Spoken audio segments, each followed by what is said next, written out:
Hello, good evening, guys.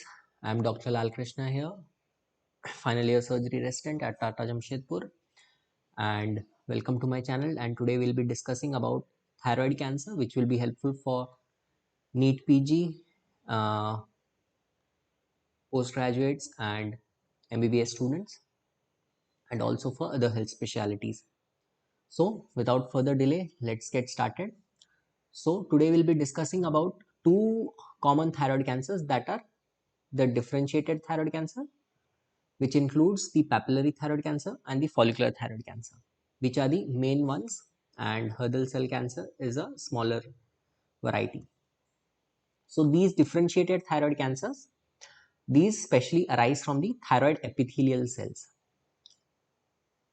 So in the thyroid follicles, there are epithelial cells. So from these cancers arise, and these cells are capable of taking iodine, so they can take up iodine. So it is important to understand that since they can take up iodine, they can be treated by radioactive iodine ablation also. Then, as you have seen, we have three uh, cancers in this group, that is papillary thyroid cancer, which is the most common one, the other is the follicular thyroid cancer, and the last one is the Hurdle cell cancer.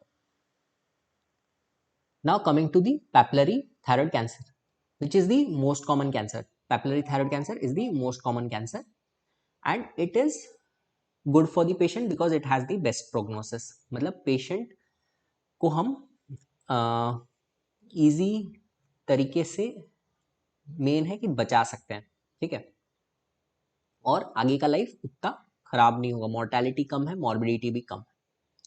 Then comes the risk factors for this. So these are commonly seen in patients who have radiation exposure for any reasons, like maybe treatment for any previous cancers. So radiation exposure, and if there is history of radiation exposure, then the cancer will be more aggressive.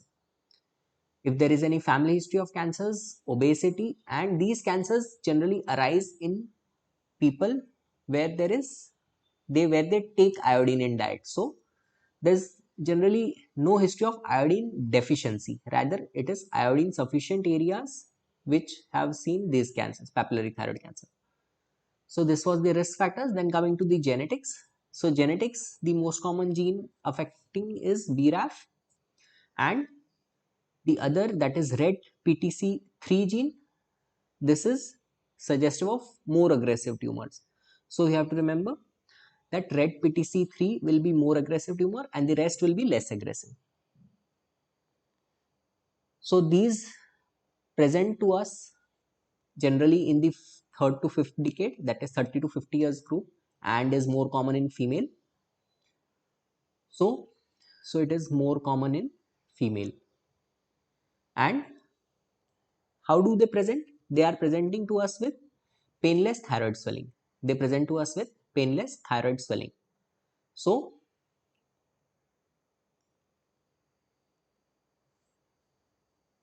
this is the presentation for these thyroid swelling, and these can often be multifocal in origin, so arising from more than one point which are some distant away than each other within the thyroid. Although then here in these cancers the lymphatic spread is more common. So which is the most common in the central group, that is level 6 Delphian lymph node. So these are the pretracheal and prelaryngeal lymph nodes, pretracheal, paratracheal. These are the level 6 Delphian lymph node, the central compartment group, in the central compartment group. So then there is hematogenous spread, which is most commonly to lungs, and then it can also occur to other organs like bones. Then we have that these carcinoma sometimes are very small and are called microcarcinoma or occult carcinoma, and the size is less than 1 centimeter here. So these cancers can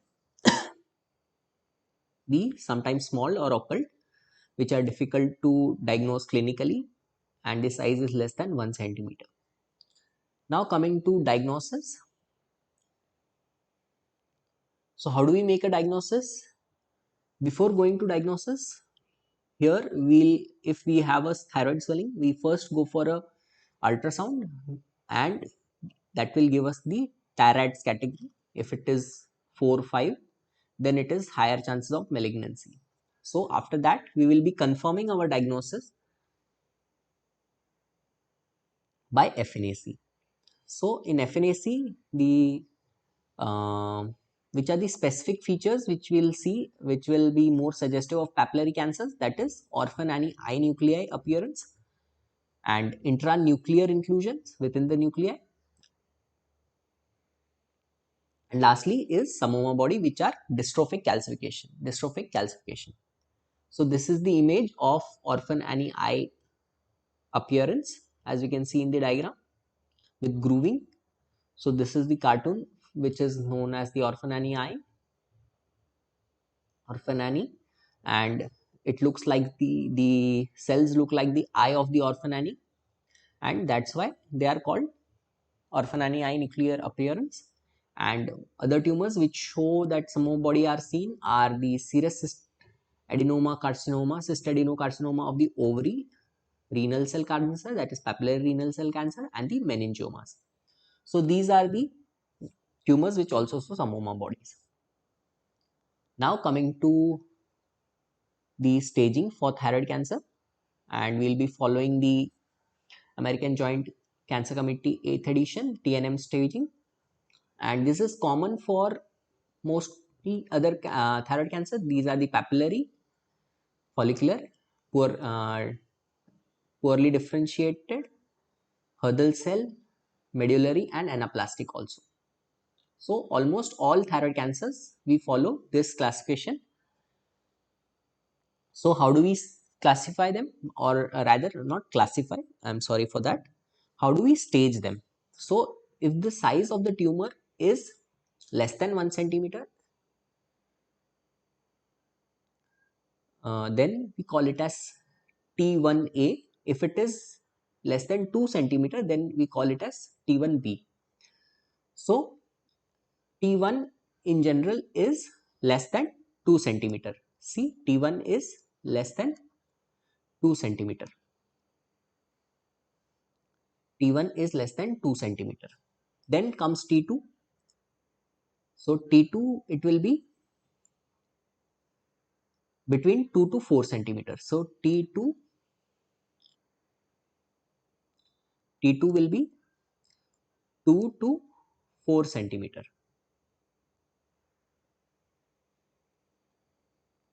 So this is T2. Then comes T3, where the tumor size will be more than 4 centimeter. So here we have the T3 is more than 4 centimeter. So more than 4 centimeter.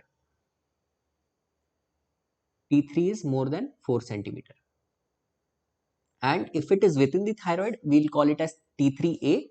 And if it is outside thyroid, including only the strap muscles, then we call it as T3B. Here the size of the lesion is not important. We have to consider that even smaller size, like if it is less than 4 centimeter, but it is involving strap muscles, then it will be T3B. So it will be T3B.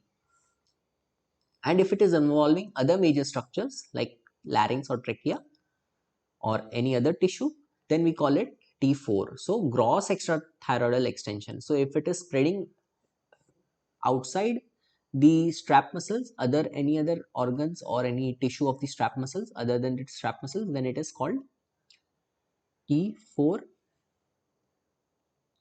Again, how do we classify them? If it is in the subcutaneous, larynx, trachea, esophagus, so the inner structures surrounding the trachea, surrounding the thyroid, then it is T4A. If it is near the vertebra, that is the prevertebral fascia or the carotids or the vessels in the mediastinum, then it is T4B. So this is how we stage the T tumor in the thyroid. Then in case, how do we stage the regional lymph node? So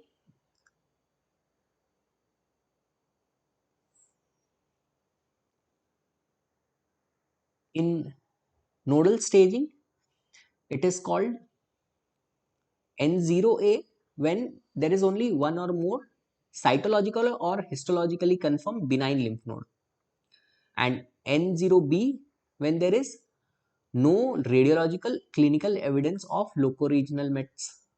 So there is, if it is benign, then it is N0A, and when there is no radiological or clinical evidence, N0B. So it is almost negative. Then N1 is when there is spread to regional lymph nodes. So which are these regional lymph nodes?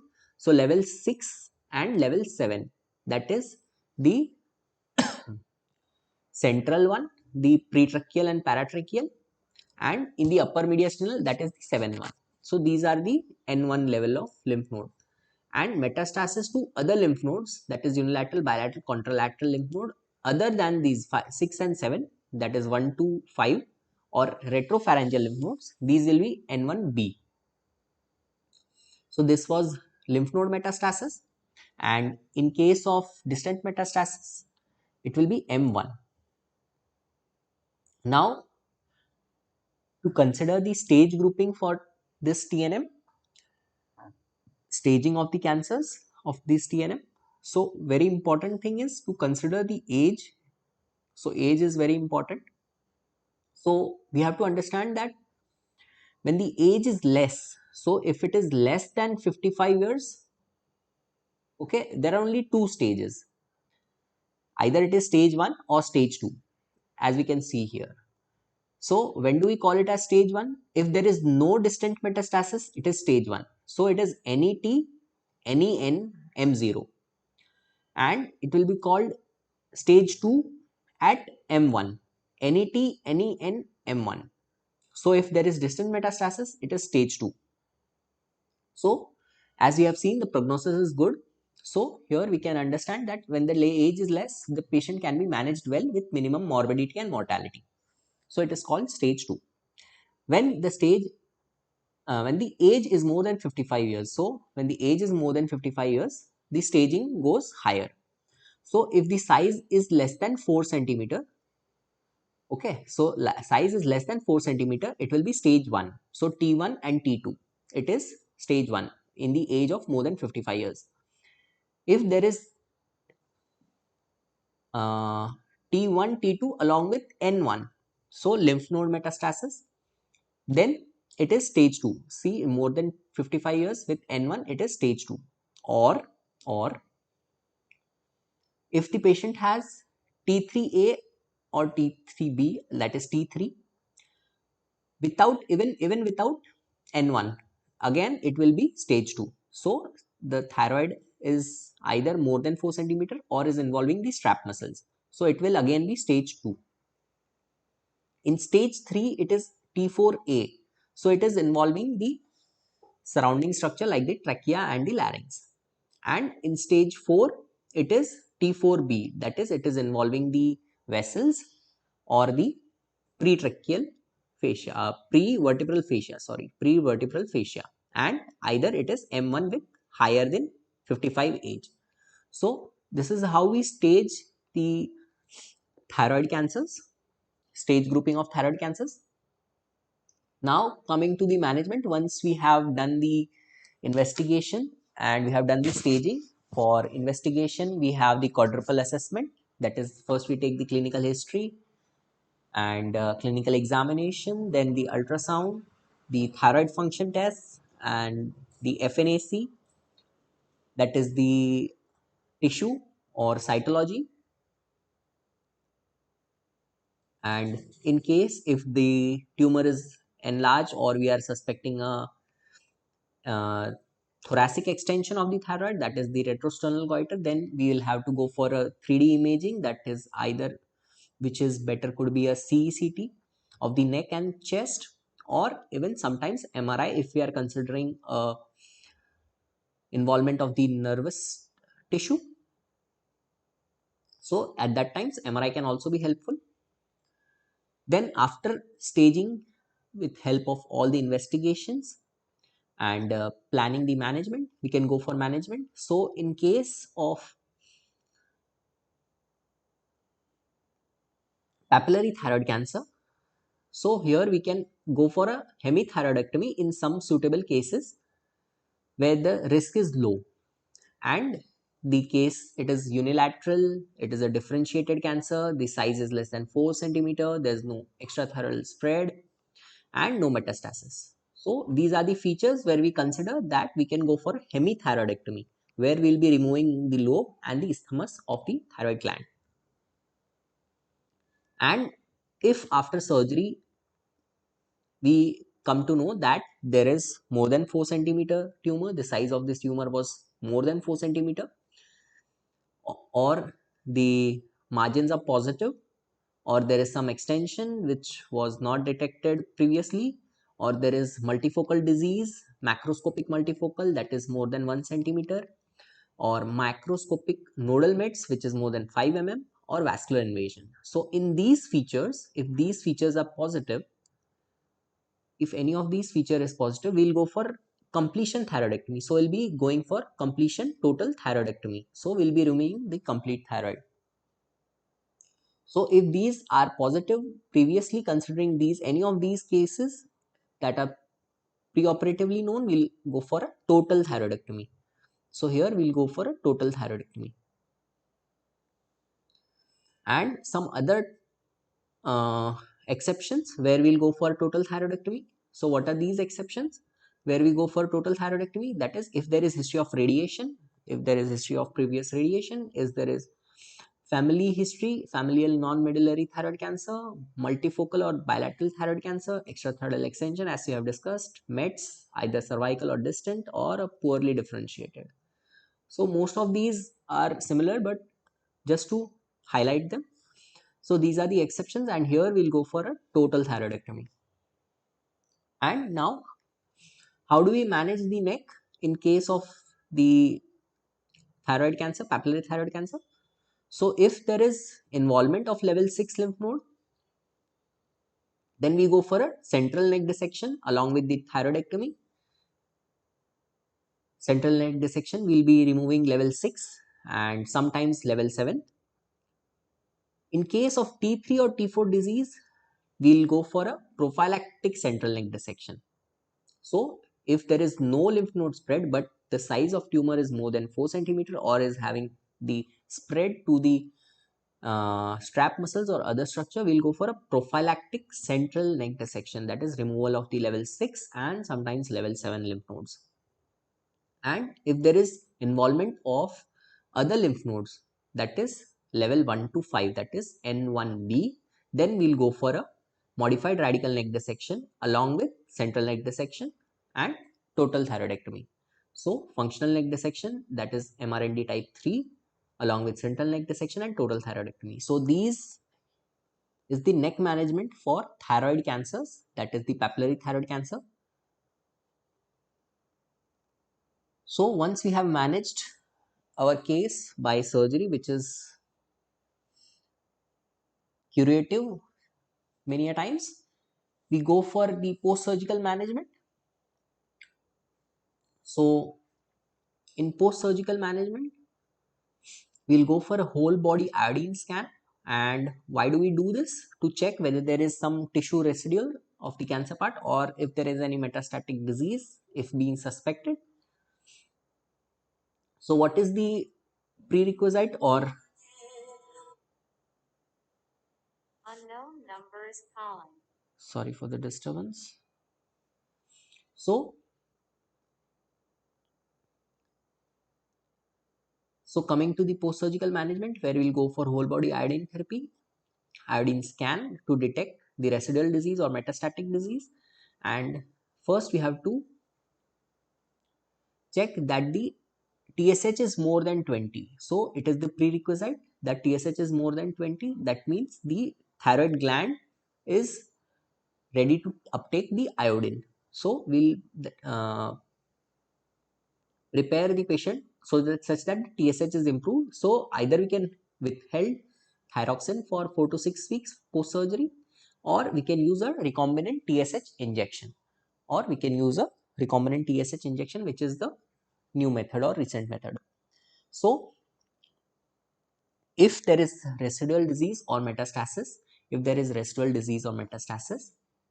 So we can go for a thyroiodine ablation. And what do we use here for this ablation? That is iodine 131. So radioiodine ablation, we use iodine 131. And what is the half-life for this? Is 7 to 8 days, and it emits beta rays, which is radioactive rays. And dosage, which is not necessary to remember, that is around 100 millicuries. And sometimes we use a single dose radioiodine ablation, which is indicated in patients with more than 5 or bulky lymph node, that is large lymph nodes, or when there is extra capsular spread of the lymph nodes or extra capsular spread of the tumor, or the size of the primary tumor is more than 4 centimeters, that is T3, or there is persistently elevated thyroglobulin post surgery. So in these cases we can use single dose radioiodine ablation. Then if there is no residual disease or metastasis, we'll just follow up the patient with ultrasound and thyroglobulins.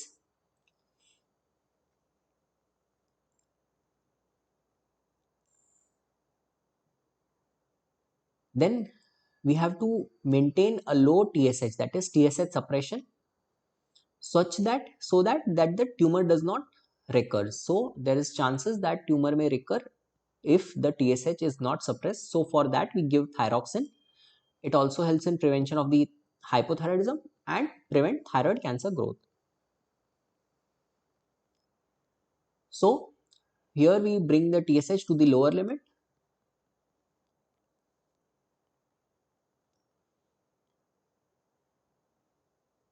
So what is the TSH suppression? So how do we limit the TSH? So based on the risk, so if there are high risk, like it was metastatic or poorly differentiated or more size, then we have to have a goal that the TSH should be less than 0.1. If there is moderate risk, then it should be less than 0.5. The TSH should be less than 0.5, and in low risk it will be okay if it is less than 2. So these are the risk stratification TSH goals. So this should be the levels of TSH in various risk factors. Then we have that we have to check that we saw that the thyroglobulin levels are used for follow-up. So if there is more than 2 nanogram ml of thyroglobulin, we have to check because it may be a sign of recurrence. It may be a sign of recurrence. So this is the marker, tumor marker for differentiated thyroid cancer, that is thyroglobulin. And it is necessary that we check for the antibodies, which are anti-thyroglobulin antibodies, before assessing the thyroglobulin as a tumor marker, because it is elevated in Hashimoto's disease, which may be affecting our test results.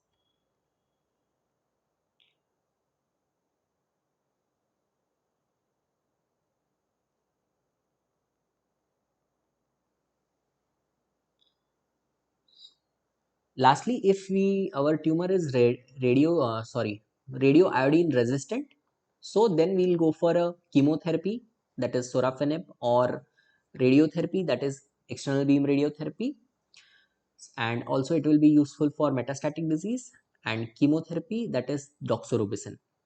So sorafenib is the targeted therapy, doxorubicin is the chemotherapy, and radiotherapy. So in the case of resistant tumor or metastatic disease, we can use all these.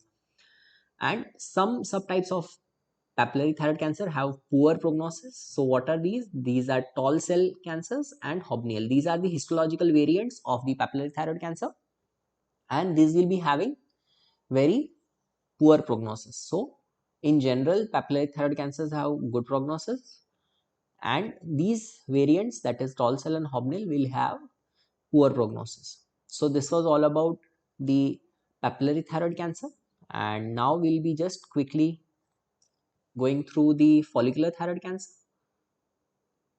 So what are these follicular thyroid cancers? These are arising from the follicular cells, that is the thyroid follicles, and these are seen in iodine deficient areas. So the risk factor here is if the patient is not taking proper iodine in the diet, then there is a chance of follicular thyroid cancer.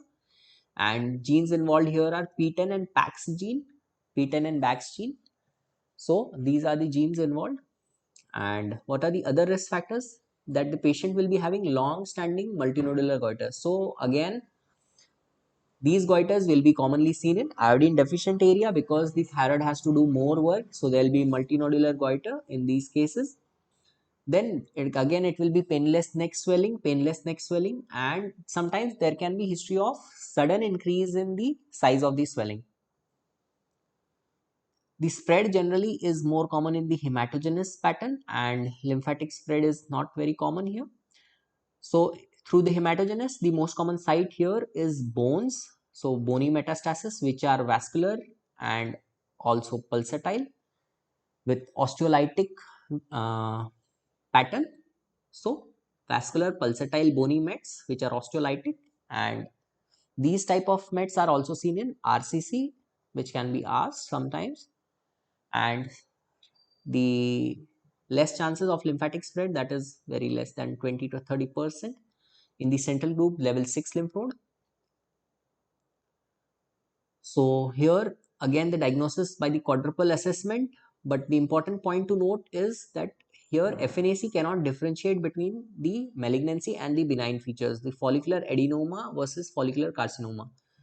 So why? Because we have to understand that FNAC will not give us tissue architecture, which is very important to diagnose follicular carcinoma, whether there is vascular invasion or breach of the basement membrane, which is only seen by the tissue architecture, which can be seen by biopsy and not by FNAC. So once we come to know that we have a follicular lesion on FNAC, or if it is possible that we go for a biopsy, ultrasound guided biopsy, if it is important and possible, so then we can directly plan for surgery. So when do we go for a total thyroidectomy in cases? So these are the high risk cases. So what are these? So these are when the size is more than 4 centimeters, that is T3. Then if there is cellular atypia, there's family history, extrathyroidal extension and metastasis. So in these cases, we directly go for total thyroidectomy. If the lesion is follicular, whatever be it benign, be it malignant, we'll go for total thyroidectomy. And in other cases where none of these are following, we go for a hemithyroidectomy. So we go for a hemithyroidectomy, and if possible, we'll go for a frozen section biopsy, which will give us whether the patient is having a cancer or there is extensive invasion. Then at the same time, we'll go for a completion thyroidectomy. And if in frozen section biopsy, if it comes to be a benign or encapsulated follicular variant of papillary thyroid cancer, then we can wait and watch with active surveillance. So depending on the histopathology or invasion, we can go for a completion thyroidectomy or active surveillance of the disease. So, and how do we go for the neck management? How do you go for the neck management in follicular thyroid surgery? So here we'll be going for neck dissection only in the involved compartment for either clinically proven by imaging or biopsy proven disease. So here generally we don't have prophylactic neck dissection.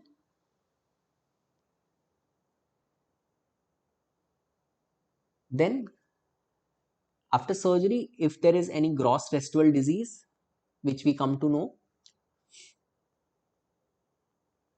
if there is no gross residual disease, then we'll again go for radioiodine ablations and the indication will be similar to papillary cancers.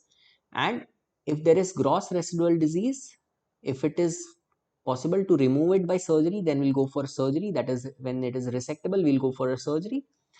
And if it is not resectable, then we'll again go for radioactive imaging, radioactive iodine imaging.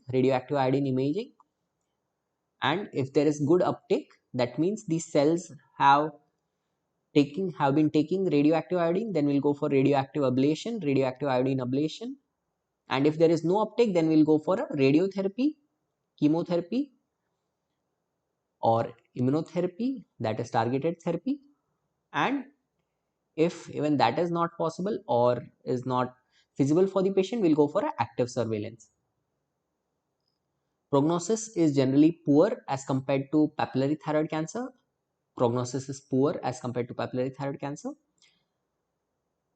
So these are less common but are having more morbidity and mortality. And then coming to the last, which is the less common variant, which is the Hurdle cell cancer, which is seen in the 6th and the 7th decade. And although it was earlier considered a variant of follicular cancer, but it is separate cancer now, as we know. And here we'll be having oxyphilic Hurdle cells, which are more having eosinophilic cytoplasm. So these will be having eosinophilic cytoplasm, and these are more aggressive than classical follicular thyroid cancer variants. So these are more aggressive. These Hurdle cell cancer have more aggressive nature, and this is seen by their higher rate of bony mets, less avid radioiodine uptake. So these are less responsive to radioiodine ablation. And just to know that Hurdle cell are the specialized cells with more cytoplasm, more eosinophilic cytoplasm, are also seen in Hashimoto's thyroiditis and thyroid lymphoma. So these two disorders also have Hurdle cell seen. Now coming to the prognostic scoring, which is useful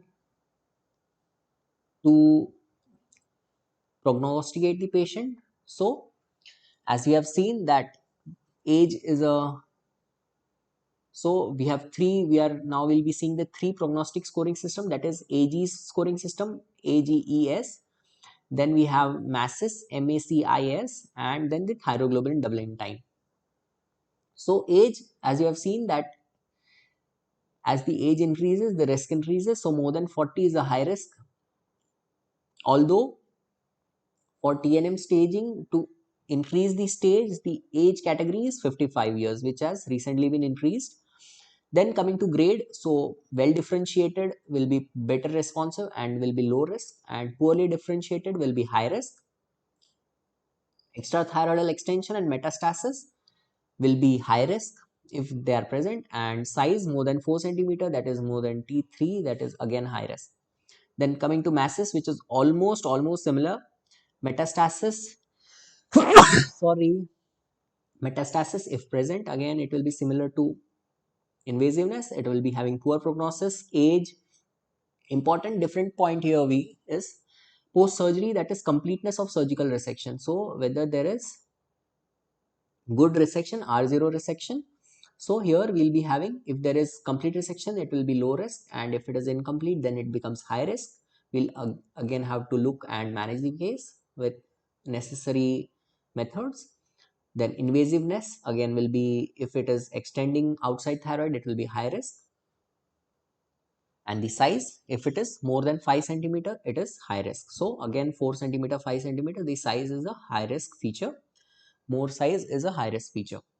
Lastly, the thyroglobulin doubling time. So if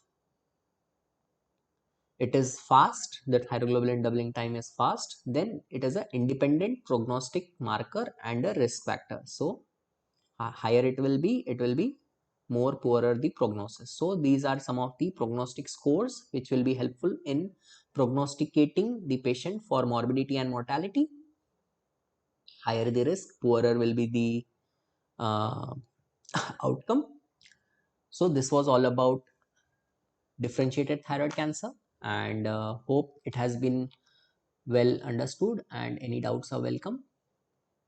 And thank you for watching. Keep studying, keep growing, and never give up, because great things take time. And please like, share, and subscribe, because Sharing and subscribing motivates us to bring more content. And thank you, and see you soon in the next video.